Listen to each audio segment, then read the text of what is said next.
Da, este ceva incredibil, incredibil să câștigi 4 cupe într-un timp atât de scurt, pentru noi este ceva incredibil. Dar ne place să ridicăm cupa, ne place să facem atmosferă. Cred că băieții au jucat foarte bine, merită toate felicitările noastre.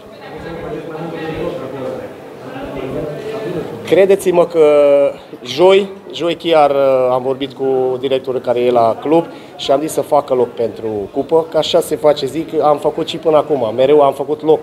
Zic, fă un loc, te rog frumos, că simt că aducem acolo. Și acum punem acolo unde trebuie să punem.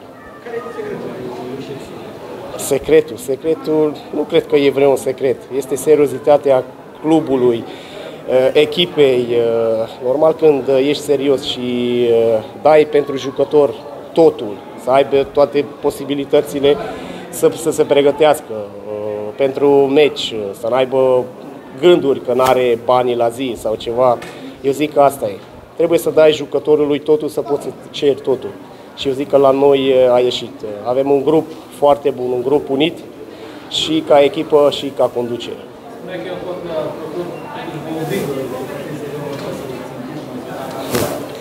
E greu.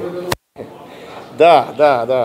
Și anul trecut au zis că suntem favoriți, suntem o echipă care se bate la titlu. Nu e așa ușor.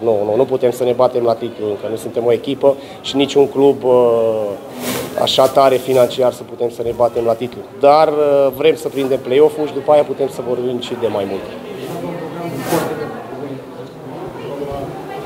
Da. Dar, cum am zis, și eu așa văd, echipa asta s-a întărit. N-au plecat jucătorii care au câștigat cupele.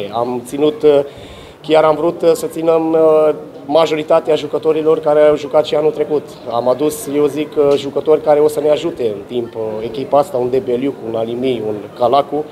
Juniorul, ați văzut, amândoi juniori au intrat foarte bine pe teren, așa că o să fim o echipă greu de bătut.